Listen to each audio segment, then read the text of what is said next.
Hey, hello everyone. Hopefully all of you are doing pretty well on this wonderful Wednesday, the 7th. I'm planning on doing a few different things this evening in terms of creating content, just because lately I've been pretty inspired, and I've just been in a pretty good mood too, so I really want to take advantage of that and really talk about some things. I know I made mention of it in my really short 60-second YouTube clip that I posted. Was it yesterday? I think it was yesterday. But I want to talk about a little further just because it's something I really want to process.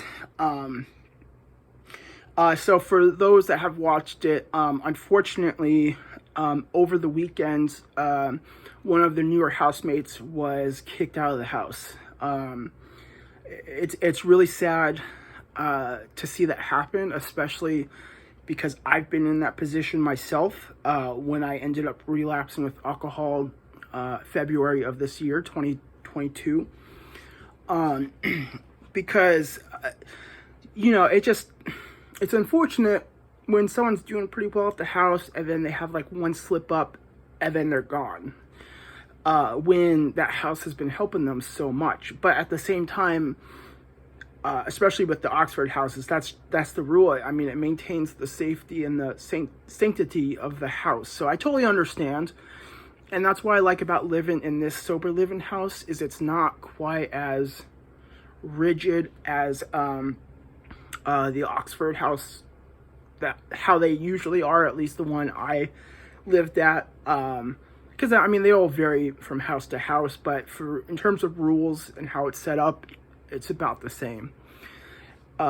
Here, they give you 72 hours to move out, or, work with the housing supervisor and the housing manager, and then your counselor in treatment, or whatever's going on, and come up with a safety plan, or a correctional plan, I should say, and be like, okay, well, I'm going to go to an AA meeting every day. I'm going to do more UAs or whatever the case might be. So it's not just immediate termination. I'm sure there's probably been some situations here in the past where the relapse or behavior was just so egregious that they just terminated them. But I don't know. I mean, I've been here, I moved in April 1st, so I've been here for a little over 5 months now, which is crazy. I can't believe, in a few weeks I'll be hitting 6 months. It blows my mind. I just don't understand, but that's, down the road. I guess I will do a quick spoiler before I jump into this. Well, first of all, thank you. I noticed I've gotten a few more subscribers over the past 48 hours. I know I got a few because I think those cat clips blew up. No, I shouldn't say blow up, but for my channel, almost 2,000 views, that's kind of blowing up, which I think is super cool. But so I got a few subscribers, so thank you. Those that have subscribed, I really appreciate it quite a bit. I am hoping to bring a little more varied content and more consistent content, as well as increasing the quality of the videos. I talked with my roommate Eddie, and he made a good point about me using the kind of title cards or custom thumbnails on my videos. So I kind of stopped doing that. I still am torn on whether or not I want to go back and update the rest of my videos and to do that moving forward, or to kind of just keep it as it's been, because he made a good point. At least people can kind of see in a very small glimpse, kind of a little bit of my personality, like my goofy faces that YouTube creates the thumbnails out of. But yeah, so thank you for subscribing. We are planning, I am going to do another video tonight with Eddie, just because he's been wanting to kind of jump. He used to do comedy, and he's wanting to get back kind of doing that, and also just making online content. So I'm like, dude, yeah, let's do a video. And I have a feeling that you guys are really gonna like him. He's a really funny dude. really entertaining, and sounds like he's got a lot of interest in stories. So I think you guys will like it. So I highly suggest checking that out. I don't know if what we're going to exactly talk about. It might kind of be my general, because I was telling him how I did my videos, and I just BS off the top of my dome. So I don't know. But anyways, be on the lookout for that. I may or may not stream. I do want to stream a little bit more of that Neverwinter game, because I'm enjoying it so far. And I think that kind of worked out well last night, playing like about 35 to 40 minutes of it, just because it's hard to be playing on the ground with a keyboard and a mouse. So possibly be on the lookout for that as well. And if not, I might just like play some SNES emulators, even though Mega Man X3 was starting to frustrate me a little bit last night, because I just kept dying in stupid ways.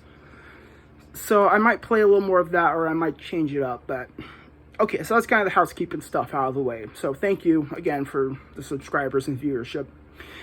But yeah, I don't know. I kind of just want to delve into what's happened over the past, 5 days or so. Actually, wow, it's almost been a week. I don't think I provided much detail or context. I have made videos about this housemate in the past.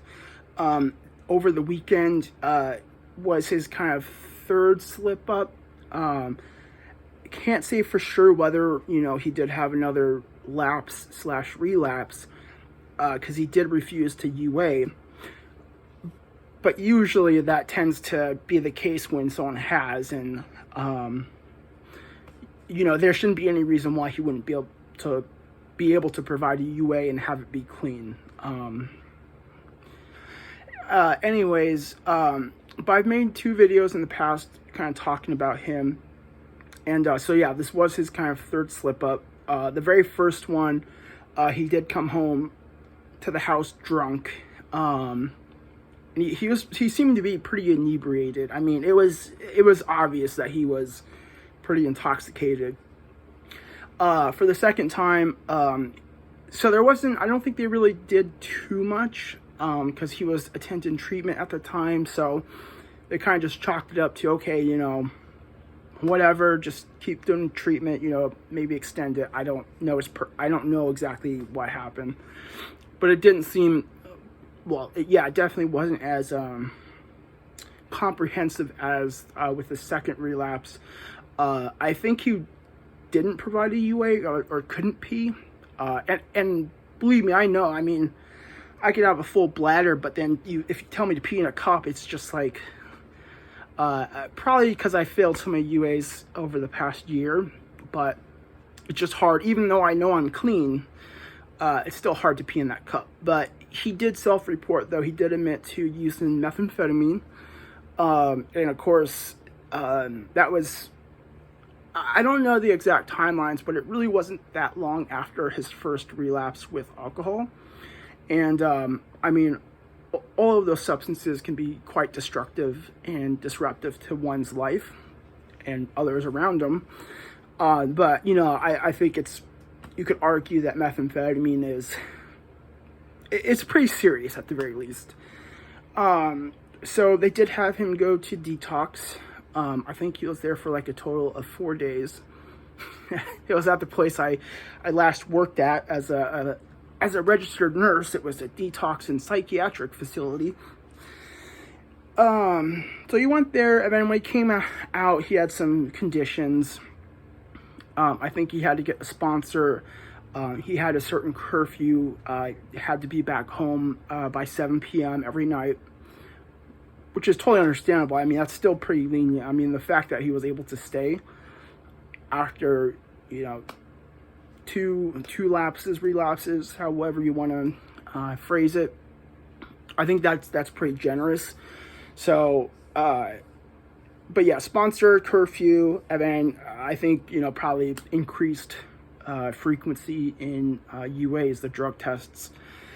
But last Friday, so I don't know what date that was, like the 29th, 30th of August. I'm not going to do the math.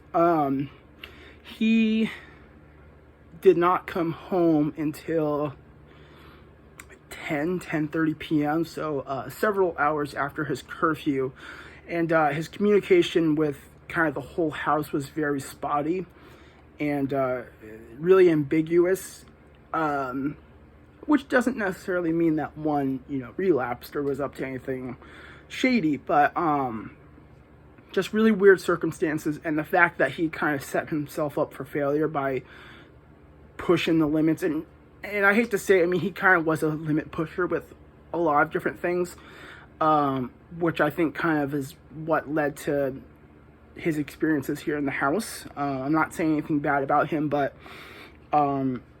yeah, he just didn't seem to quite like authority or just rules. That's all I'll say about it, because I'm really not going to judge him. That's not my place to judge people or to, form any sort of like opinion of them. I mean, it's not like I knew him that long. He was here for 3 months?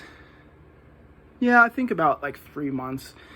But anyway, so didn't come home until several hours after. And then when he got home, of course, he was expected to provide a UA, which he did not. And he was given some leniency by the housing supervisor and was allowed to provide a sample the following morning, Saturday, which I think is that's pretty cool. Not gonna make someone stay up just to pee in a cup, be like, okay, well, just do it tomorrow morning. But then apparently morning rolled around and he wasn't anywhere to be seen. He had left the house and I guess came back later in the afternoon. So at that point, things were kind of finished for good reason, in my opinion. Again, I'm phrasing this, or I'm kind of coming from the perspective of keeping this house safe, because we do need to maintain that accountability and just that safe environment. I mean, if I'm living in a sober living house that is filled with people that are using substances or not taking their recovery seriously, it puts my recovery in jeopardy. So that's kind of where I'm coming from this. I know I hope I don't seem heartless or cold. That's not my intention, but I have kind of learned the hard way that at a certain point you have to protect yourself. You can't, the way I always like the example of the airlines, put your mask on first, because at a certain point, if you try and help somebody first or prioritize them over you, you end up faltering, and in my case, my recovery, and then you're both screwed, because you're probably not going to be able to provide great care. Sometimes, it just depends. So they might not pull out of it, and then they kind of drag you down with them. Not always the case, but I'm just saying. So please don't think I'm just an a-hole. I promise I'm not. I do have to put myself first, though. So yeah, and he kind of dragged his feet, and ended up staying until Sunday or Monday morning. I think they wanted him out by Sunday night. They just kind of put it off, and it was getting late and dark. So we all agreed, like, okay, let's just let him stay tonight, and then he can move out tomorrow morning. Because I mean, that's kind of crappy, is just to kick somebody out later at night in the dark. Especially, I don't know many more or kind of the details, but it didn't sound like he really prepared. I know short notice, but I don't know, and I still don't know what he's doing or where he's at. I hope he is safe. I hope he has found a good place, and is able to be safe and sober. It just sounded like I don't know. It's really sad, but at the same time, I feel like I have some misplaced like anger or frustration with him, and not him himself, but more of just the circumstances. And that's a lot of that is kind of anger directed at myself for having behaved in a similar fashion with being kicked out of the house. It's like, you know, why would you jeopardize that? I mean, at the time, and I think the very last thing that was holding me back from successful recovery was having my one bedroom apartment still. So it's not like I was facing homelessness. You know, I was able to go back to my apartment. But still, it's just like, dude, why? Like, you know, so it's more over just me being frustrated and angry with myself. But yeah, it is sad. I do hope that he's doing well. I do wish him well. But again, at the end of the day, I'm just extremely, extremely, extremely grateful that this place is kept safe. And it's nice to know that while we're still held accountable, it's not just black or white. Like, you either stay completely sober or you're out. You know, because lapses and relapses, I mean, happen with a lot of people in recovery. Sometimes some, you know, have a lot of relapses. Some don't. Some have like a string of many. Some go years between relapses, and it's not everyone that's in recovery, but it's certainly not uncommon. So I'm glad though that there's still kind of that chance to redeem yourself. That it's not all on the line, but you can't just dick around. You still have to take your recovery seriously, and so yeah. So I really appreciate that. So I'm really torn. I mean, again, it's just still processing it. I feel better now that I've kind of talked about it. But, yeah, I don't know.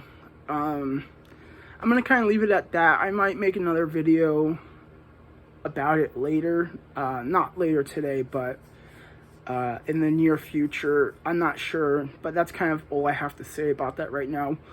I guess kind of on that note, I'm just incredibly grateful for my recovery, and I'm very grateful that I've been able to be successful and flourish. I mean, not just survive, but to thrive in this house and with what I'm doing.